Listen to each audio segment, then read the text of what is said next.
Hi friends, welcome to we learn. ഇന്ത്യയിൽ ഏതൊരു election നടന്നു കഴിഞ്ഞാലും അതിൻ്റെ റിസൾട്ട് വരുന്ന സമയം തോൽക്കുന്ന പാർട്ടി, അതായത് ഒപ്പോസിഷൻ പാർട്ടി കുറ്റാരോപിതനാക്കുന്ന വ്യക്തിയാണ് നമ്മുടെ EVM. അങ്ങനെയുള്ള നമ്മുടെ EVMനെ കുറിച്ചാണ് ഇന്ന് നമ്മൾ ഡിസ്കസ് ചെയ്യാൻ വേണ്ടി പോകുന്നത്. അതിനു മുമ്പ് നമ്മുടെ രാജ്യത്ത് എന്തുകൊണ്ട് EVM വന്നു എന്നുള്ളൊരു കാര്യം നമ്മൾ അറിഞ്ഞിരിക്കേണ്ടതായിട്ടുണ്ട്. നമ്മുടെ രാജ്യത്ത് 1980കളുടെയൊക്കെ സമയത്ത് വലിയ രീതിയിലുള്ള ബൂത്ത് ക്യാപ്ചറിങ് നടക്കുന്നുണ്ടായിരുന്നു. അതായത് ഒരു ഇലക്ഷൻ നടക്കുന്ന സമയം ഏതെങ്കിലും ഒരു രാഷ്ട്രീയ പാർട്ടിക്ക് വലിയ സ്വാധീനമുള്ള മണ്ഡലങ്ങളിൽ ആ രാഷ്ട്രീയ പാർട്ടിയുടെ കുറേ ഗുണ്ടകൾ ചെല്ലും. ആ ഗുണ്ടകൾ ചെന്നിട്ട് ആ ഒരു പോളിംഗ് ബൂത്ത് മുഴുവനായിട്ട് ഇവർ പിടിച്ചെടുക്കും. എന്നിട്ട് അവിടെ വോട്ട് ചെയ്യാൻ വരുന്ന ആൾക്കാരുടെ വോട്ടെല്ലാം ഇവർ തനിയെ ചെയ്യും. ആ കൂടെ തന്നെ കുറേ കള്ള വോട്ടുകളും കൂടി ചെയ്യും. ഇതിനെയാണ് ബൂത്ത് ക്യാപ്ചറിങ് എന്ന് പറയുന്നത്. അപ്പോൾ ഇങ്ങനെയൊരു സംഭവം നടന്നു കഴിഞ്ഞാലും ഇവരെ പേടിച്ച് ഒരാളും ഈ ഒരു കാര്യം പുറത്ത് പറയുകയില്ല. അങ്ങനെയുള്ള നമ്മുടെ ഈ ബൂത്ത് ക്യാപ്ചറിനെ തടയിടുകയായിരുന്നു നമ്മുടെ EVM ഇൻട്രൊഡ്യൂസ് ചെയ്തതിൻ്റെ ഒരു പ്രധാന ലക്ഷ്യം എന്ന് പറയുന്നത്. ഇപ്പോൾ ഏതെങ്കിലുമൊക്കെ ഒരു ഇലക്ഷൻ ഏതെങ്കിലും ഒരു പാർട്ടി ജയിച്ച് കഴിയുന്ന സമയത്ത് നമ്മൾ ബാലറ്റ് പേപ്പറിലേക്ക് തിരിച്ചു പോകണമെന്ന് ആവർത്തിക്കുന്ന സമയത്തും നമ്മുടെ ബാലറ്റ് പേപ്പറിൽ ഉണ്ടായിരുന്ന പ്രശ്നത്തെക്കുറിച്ച് നമ്മൾ മനസ്സിലാക്കിയിരിക്കേണ്ടതായിട്ടുണ്ട്. അപ്പോൾ ഇങ്ങനെ വലിയ രീതിയിലുള്ള കള്ളവോട്ടുകൾക്ക് വിധേയമായ ഒന്നായിരുന്നു നമ്മുടെ ബാലറ്റ് പേപ്പർ. അപ്പോൾ ഇതിന് ശേഷമാണ് നമ്മുടെ രാജ്യത്ത് EVM ഇൻട്രൊഡ്യൂസ് ചെയ്യുന്നത്. അങ്ങനെ EVM നമ്മുടെ രാജ്യത്ത് നിലവിൽ വന്ന അന്ന് മുതൽ EVMന് മേളിൽ പിന്നീട് പല അലിഗേഷൻസ് വരികയുണ്ടായി. അങ്ങനെ ആദ്യമായിട്ട് EVM ഉപയോഗിച്ചുകൊണ്ട് തെരഞ്ഞെടുപ്പ് നടന്നത് 1982 നമ്മുടെ സ്വന്തം കേരളത്തിൽ നോർത്ത് പറവൂരിലാണ്. അങ്ങനെ ആ ഇലക്ഷൻ നടക്കുകയും അതിനകത്ത് കമ്മ്യൂണിസ്റ്റ് പാർട്ടി വിജയിക്കുകയും ചെയ്തു. സ്വാഭാവികമായിട്ടും കമ്മ്യൂണിസ്റ്റ് പാർട്ടി വിജയിച്ചതോടുകൂടി കോൺഗ്രസ് ഇതിനെതിരെ മുന്നോട്ട് വന്നു. ഏതോ ഒരു മെഷീൻ കൊണ്ടുവന്ന് ഞങ്ങളെ ഇലക്ഷന് പറ്റിച്ചു എന്ന് പറഞ്ഞുകൊണ്ട് ഇവർ കേരള ഹൈക്കോടതിയിൽ ഒരു കേസുമായിട്ട് പോയി. അങ്ങനെ കേരള ഹൈക്കോടതിയിൽ ഒരു കേസുമായിട്ട് പോയതിൻ്റെ വിധി പ്രകാരം കോൺഗ്രസിന് അനുകൂലമായിട്ട് വിധി വന്നു. അവർ പറഞ്ഞു ശരി, ഒന്നുകൂടെ റീഇലക്ഷൻ നടത്താമെന്നുള്ളത് പറഞ്ഞു. അങ്ങനെ വീണ്ടും റീഇലക്ഷൻ നടക്കുകയും റീഇലക്ഷൻ നടന്ന സമയത്ത് പെട്ടി തുറന്നപ്പോൾ പാർട്ടി പൊട്ടി കോൺഗ്രസ് ജയിച്ചു. അപ്പോൾ ഇതോടുകൂടി തന്നെ കാര്യം മനസ്സിലാവുമല്ലോ. ഇതോടുകൂടി തന്നെ വലിയ രീതിയിലുള്ള അലിഗേഷൻസ് EVMന് മേളിൽ വരാൻ വേണ്ടി തുടങ്ങി. അപ്പോൾ ഇവിടെ മറ്റൊരു കാര്യമുണ്ട്. ഇപ്പോൾ ഏതെങ്കിലും ഒരു റീഇലക്ഷൻ വരികയാണ്. അപ്പോൾ റീഇലക്ഷൻ വരുന്ന സമയത്ത് ആ തോറ്റ പാർട്ടി ജയിക്കുവാനുള്ള സാധ്യത വളരെ കൂടുതലാണ്. കാരണം അവർ കുറച്ചുകൂടെ ആക്റ്റീവ് ആകും. പക്ഷെ ഇവിടെ നേരെ നമ്മുടെ ഈ ആരോപണങ്ങളെല്ലാം ആദ്യമായിട്ട് നടന്ന ഇലക്ഷനും നമ്മുടെ EVMൻ്റെ മേഖലയിലേക്ക് ചാർത്തി കൊടുക്കേണ്ടതായിട്ട് വന്നു. എന്നാൽ ഇതിന് ശേഷം പിന്നീട് EVMുമായിട്ട് ബന്ധപ്പെട്ട സംസാരങ്ങളൊക്കെ വരുന്നത് 2009 ഇലക്ഷൻ്റെ സമയത്താണ്. 2009 ഇലക്ഷൻ്റെ സമയത്ത് എക്സിറ്റ് പോൾ ഫലങ്ങളും അതുകൂടാതെ പ്രവചനങ്ങളും എല്ലാം പറഞ്ഞത് നമ്മുടെ ഇന്ത്യയിൽ BJP അധികാരത്തിൽ വരുമെന്നാണ്. എന്നാൽ ഇലക്ഷൻ്റെ റിസൾട്ട് വന്ന സമയത്ത് കോൺഗ്രസ് പാർട്ടി അധികാരത്തിൽ വന്നു. അപ്പോൾ ഇതോടുകൂടി BJP അനുകൂലികളായിട്ടുണ്ടായിരുന്ന വ്യക്തികൾ കോൺഗ്രസ് EVM മെഷീൻ ഹാക്ക് ചെയ്തതുകൊണ്ടാണ് അധികാരത്തിൽ വന്നതെന്നുള്ള രീതിയിലുള്ള അലിഗേഷൻസ് ഒക്കെ പുറത്തു വിടാനായിട്ട് തുടങ്ങി. അപ്പോൾ ഇതിനെ ചലഞ്ച് ചെയ്തുകൊണ്ട് നമ്മുടെ ഇലക്ഷൻ കമ്മീഷൻ മുന്നോട്ട് വരികയും അതിനെ ചലഞ്ച് ചെയ്തുകൊണ്ട് ഹരി കെ പ്രസാദ് മുന്നോട്ട് വരികയും അങ്ങനെ ഇവരുടെ ഇടയിലുണ്ടായിരുന്ന കുറേ കോൺഫ്ലിക്റ്റുകളൊക്കെ ഉണ്ട് ആ ഒരു 2009-2010 കാലഘട്ടത്തിലായിട്ട്. അതിൻ്റെ അവസാനം നമ്മുടെ EVM അടിച്ചു മാറ്റി എന്ന് പറഞ്ഞുകൊണ്ട്, അതായത് EVM മോഷണം പോയെന്ന് പറഞ്ഞുകൊണ്ട് പിന്നീട് EVM ഹാക്ക് ചെയ്യാൻ സാധിക്കുമെന്നൊക്കെ പറഞ്ഞ് മുന്നോട്ട് വന്ന ഹരി കെ പ്രസാദിനെ പോലീസ് അറസ്റ്റ് ചെയ്യുകയും അങ്ങനെ അതൊക്കെ ആയിട്ട് ബന്ധപ്പെട്ട അനേകം പ്രശ്നങ്ങളൊക്കെ ഉണ്ടാകുന്നുണ്ട്. അപ്പോൾ അതിൻ്റെ നാൾ വഴികളൊക്കെ നിങ്ങൾക്ക് അറിയണമെങ്കിൽ നിങ്ങൾ ജസ്റ്റ് നമ്മുടെ യൂട്യൂബിലൊക്കെ നോക്കിയാൽ മതി. ഞാനിവിടെ എക്സ്പ്ലെയിൻ ചെയ്യാനായിട്ട് ഞാൻ ആഗ്രഹിക്കുന്നില്ല. ഓക്കെ, ആ ഒരു ഇഷ്യൂ എന്തുകൊണ്ടാണ് ഞാൻ എക്സ്പ്ലെയിൻ ചെയ്യാത്തതെന്നാൽ അന്ന് നമ്മൾ ഉപയോഗിച്ചുകൊണ്ടിരുന്നത് M2 സീരീസിലുണ്ടായിരുന്ന വോട്ടിംഗ് മെഷീൻസാണ്. എന്നാൽ ഇന്ന് നമ്മൾ ഉപയോഗിക്കുന്നത് M3 സീരീസിലേക്കുള്ള വോട്ടിംഗ് മെഷീനാണ്. അപ്പോൾ അതിലേക്ക് വന്നപ്പോഴത്തേക്കും പുതുതായിട്ട് ഒരു ഡിവൈസ് കൂടെ വന്നു, VVPAT കൂടെ വന്നു. അതുപോലെ തന്നെ കുറേ അധികം മാറ്റങ്ങൾ വന്നു. അതായത് VVPAT നിങ്ങൾക്ക് അറിയാമല്ലോ, നമ്മളെ വോട്ട് ചെയ്തതിന് ശേഷം 7 സെക്കൻഡോളം നമ്മൾ ആർക്കാണ് വോട്ട് ചെയ്തത് എന്ന് നമുക്ക് അറിയാനായിട്ട് സാധിക്കും. ഇനി നമ്മുടെ പ്രധാന ചോദ്യത്തിലേക്ക് വരാം, EVM ഹാക്ക് ചെയ്യാൻ പറ്റുമോ ഇല്ലയോ എന്നുള്ളത്. ഇത് അറിയണമെങ്കിൽ ആദ്യമായിട്ട് നമ്മുടെ EVM പ്രവർത്തിക്കുന്നത് എങ്ങനെയെന്ന് നമ്മൾ അറിഞ്ഞു കഴിഞ്ഞാൽ മാത്രമേ നമ്മുടെ ഈ ഒരു ചോദ്യത്തിന് നമുക്ക് ഉത്തരത്തിലേക്ക് എത്താനായിട്ട് സാധിക്കുകയുള്ളൂ. ബേസിക്കലി ഇതൊരു മാസ്റ്റർ സ്ലേവ് സിസ്റ്റമാണ്. അതായത് നമ്മുടെ കൺട്രോൾ യൂണിറ്റാണ് മാസ്റ്റർ. അതിനകത്ത് മാത്രമേ മൈക്രോ കൺട്രോളർ കാണുകയുള്ളൂ. ബേസിക്കലി നമുക്ക് വളരെ ചുരുക്കത്തിൽ ഇങ്ങനെ പറയാം, നമ്മുടെ കൺട്രോൾ യൂണിറ്റിന് മാത്രമാണ് സ്വന്തമായിട്ട് ചിന്തിക്കുവാനുള്ള കഴിവുള്ളത്. ബാക്കി രണ്ടെണ്ണം സ്ലേവ് അല്ല, അടിമകളാണെന്ന് പറയാനുള്ള കാരണം അതൊന്നല്ലെങ്കിൽ നമ്മുടെ കൺട്രോൾ യൂണിറ്റിലേക്ക് ഇൻപുട്ട് കൊടുക്കുന്ന ഡിവൈസ് ആയിരിക്കാം, അല്ലെങ്കിൽ കൺട്രോൾ യൂണിറ്റിൽ നിന്നുമുള്ള ഔട്ട്പുട്ടുകൾ ഡിസ്പ്ലേ ചെയ്യുന്ന യൂണിറ്റ് ആയിരിക്കാം. അവയ്ക്ക് സ്വന്തമായിട്ട് ചിന്തിക്കുവാനോ പ്രവർത്തിക്കുവാനുള്ള കഴിവ് കാണില്ല. നമ്മുടെ ബാലറ്റ് യൂണിറ്റ് ആണെങ്കിലും ശരി, അതുപോലെ തന്നെ നമ്മുടെ VVPAT ആണെങ്കിലും ശരി. രണ്ടാമതായ വളരെ പ്രധാനപ്പെട്ട കാര്യം, ഇതൊരു ബാറ്ററി ഓപ്പറേറ്റഡ് മെഷീനാണ്. അതായത് ഇതിന് പുറത്തു നിന്നും നമുക്ക് ചാർജ് ചെയ്യാനോ അല്ലെങ്കിൽ പുറത്തു നിന്നുമുള്ള യാതൊരു കണക്ഷൻസും ഇതിലേക്ക് അലൗഡ് അല്ല. ഇത് നമുക്ക് ബാറ്ററി ഇടാനായിട്ടൊരു ബാറ്ററി കമ്പാർട്ട്മെൻറ്റ് കാണും. ആ കമ്പാർട്ട്മെൻറ്റിലുള്ള ബാറ്ററിയുടെ ചാർജ് തീരുന്ന സമയത്ത് നമ്മൾ അടുത്ത ബാറ്ററി വെച്ച് റീപ്ലേസ് ചെയ്യും. ഇത് നമ്മൾ ഏതെങ്കിലും സ്വിച്ച് ബോർഡിൽ കൊണ്ടുപോയി കുത്താനോ അങ്ങനെയൊന്നും ഈ ഒരു ഡിവൈസിന് സാധിക്കുകയില്ല. അത് ബേസിക്കലി അതിൻ്റെ ഒരു സെക്യൂരിറ്റി പർപ്പസിന് വേണ്ടിയാണ് ഈ പുറത്തു നിന്നുള്ള കണക്ഷൻസ് ഒന്നും അലോ ചെയ്യാത്തത്. അങ്ങനെ നമ്മുടെ ഈ ബാറ്ററി ഇടുന്ന കമ്പാർട്ട്മെൻറ്റിൻ്റെ റൈറ്റ് സൈഡിലായിട്ട് നമുക്ക് കാൻഡിഡേറ്റ് സെലക്ട് എന്ന് പറഞ്ഞൊരു ബട്ടൺ കാണും. അപ്പോൾ ഇതാണ് ബേസിക്കലി എത്ര കാൻഡിഡേറ്റ് ഇലക്ഷന് മത്സരിക്കുന്നുണ്ട് എന്ന് സെലക്ട് ചെയ്യാനായിട്ട് ഉപയോഗിക്കുന്നത്. ഇനി ഇതിൻ്റെ ഏറ്റവും താഴെ ഭാഗത്തായിട്ട് ക്ലോസ് എന്ന് പറയുന്ന ഒരു ബട്ടണും കാണും.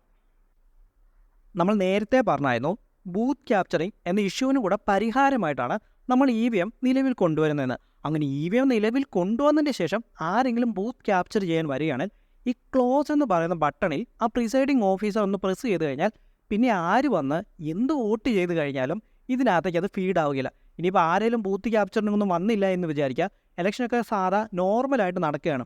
അങ്ങനെ നടക്കുന്ന സമയത്ത് ഇലക്ഷൻ കഴിയുന്ന ഉടനെ പ്രിസൈഡിങ് ഓഫീസർ ഈ ക്ലോസ് ബട്ടൺ പ്രസ് ചെയ്തിട്ടായിരിക്കും ഈ ഒരു EVM ഒക്കെ സ്റ്റോർ റൂമിലേക്ക് അയക്കുക.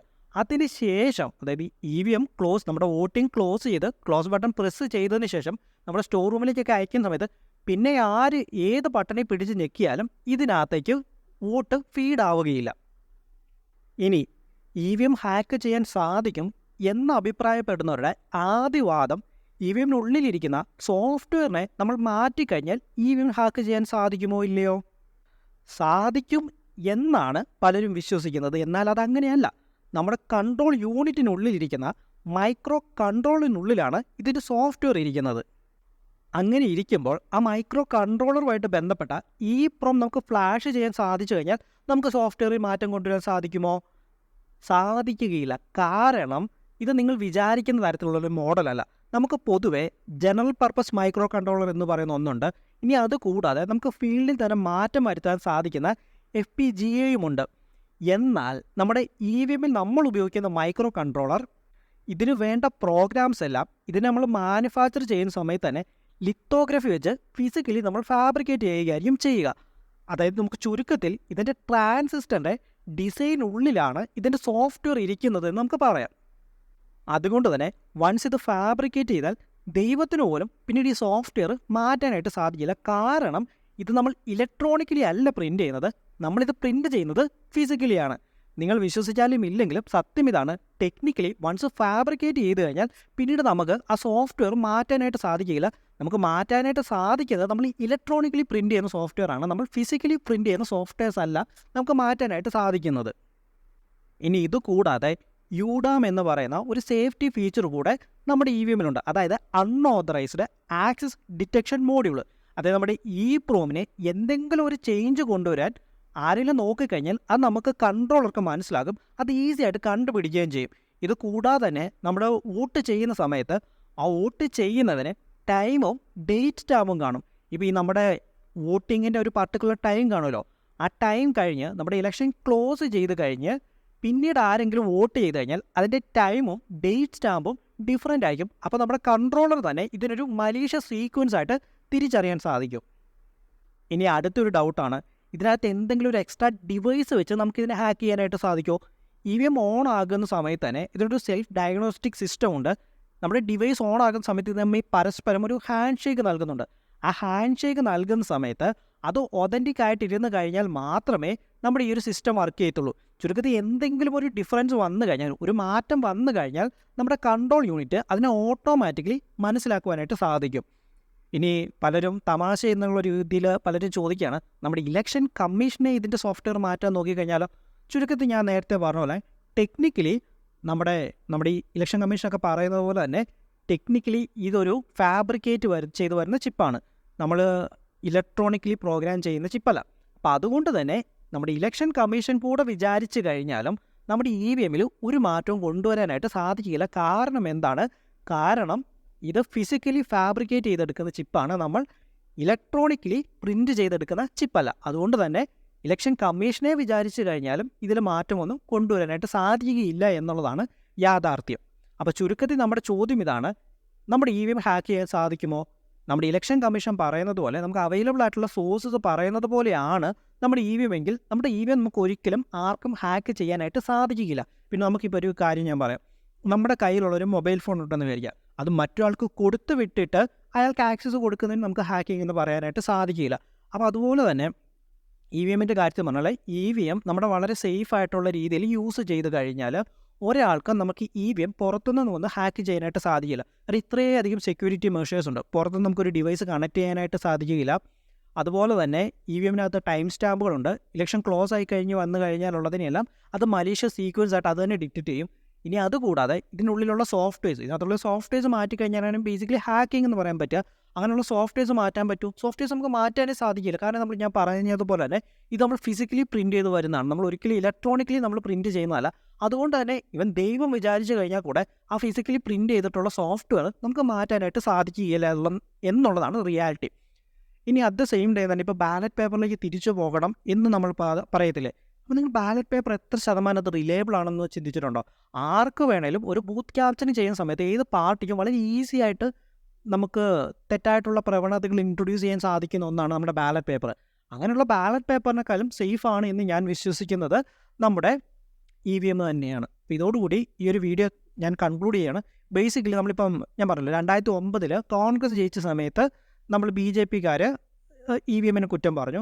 1982 കമ്മ്യൂണിസ്റ്റ് പാർട്ടി ജയിച്ച സമയത്ത് കോൺഗ്രസ് EVMനെ കുറ്റം പറഞ്ഞു. വീണ്ടും നമ്മുടെ BJP ജയിക്കുന്ന സമയത്ത് നമ്മൾ ബാക്കി പാർട്ടികൾ EVMനെ നമ്മൾ കുറ്റം പറഞ്ഞുകൊണ്ടിരിക്കും. അത് സ്വയം പരാജയങ്ങളൊക്കെ അക്സെപ്റ്റ് ചെയ്യാൻ പഠിക്കുക. അത് ഏത് പാർട്ടിയാണെങ്കിലും, അത് BJP ആണെങ്കിലും കോൺഗ്രസ് ആണെങ്കിലും കമ്മ്യൂണിസ്റ്റ് പാർട്ടി ആണെങ്കിലും അവരുടേതായിട്ടുള്ള തെറ്റുകൾ അവർ തിരുത്തി റാദർ ദാൻ നമ്മുടെ EVMനെ കുറ്റം പറഞ്ഞുകൊണ്ടിരിക്കാതെ അവർ മുന്നോട്ട് വരാൻ വേണ്ടി നോക്കുക. Okay, thank you. അപ്പോൾ ഞാൻ വീഡിയോ കൺക്ലൂഡ് ചെയ്യാനാണ്. അപ്പോൾ നിങ്ങൾക്ക് എന്തെങ്കിലുമൊക്കെ എതിർ അഭിപ്രായങ്ങളുണ്ടെങ്കിൽ നിങ്ങൾ ഡെഫിനറ്റ്ലി കമൻറ്റ് ചെയ്യുക. എനിക്കറിയാവുന്നതുപോലെ ഞാൻ അതിനുള്ള ഉത്തരങ്ങളും തരാം.